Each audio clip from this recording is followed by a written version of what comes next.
మన వినాయకుని దగ్గర ఇప్పుడు ఒక మన భక్తురాలు ఉన్నారు. నమస్తే మేడం. నమస్తే. ఎక్కడి నుంచి వచ్చారు? మేము ఇక్కడే ఉంటాము, చాలా ఇయర్స్ నుంచి మేము ఇక్కడే ఉంటాము. ఎప్పుడు కొత్తగూడ వినాయకుడు ఇక్కడ చాలా ఫేమస్, చాలా బాగా చేస్తారు. ఉత్సవాలు కానీ ఏమైనా పూజలు కానీ అన్నీ బాగా చేస్తారు. మీరు ఇంకెవరైనా వస్తారా? మీరేనా, మీ ఫ్రెండ్స్ కానీ మీ ఫ్యామిలీ కానీ? మా ఫ్యామిలీ ఫ్రెండ్స్ అందరం వస్తాము. ఎప్పుడు ఇక్కడ అనుకున్నవి కూడా బాగా జరుగుతాయి మాకు. ఎప్పుడు వచ్చి మొక్కుకొని ప్రసాదాలు అన్నీ ఇస్తారు, బాగుంటుంది, చాలా బాగా చేస్తారు. మళ్ళీ వినాయకుడి పూజలు కూడా బాగా చేస్తారు. రోజు ఏ ఒక్క పూజలు అని చెప్పి చేస్తారు.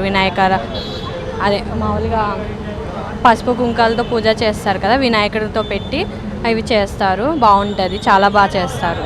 ఈ పూజ కార్యక్రమంలో మీరు ఏమైనా పాల్గొంటారా? పాల్గొంటాము. మీరు ఏమైనా మొక్కురా తీరింది ఇక్కడ? తీరిందండి. మేము రీసెంట్గా మా ల్యాండ్ కోసం అని మొక్కుకున్నాము. అనుకున్నప్పుడు బాగానే జరిగింది. లాస్ట్ ఇయరే మేము అనుకున్నాము, మళ్ళీ సంవత్సరాల కల్లా కొనుక్కున్నాము.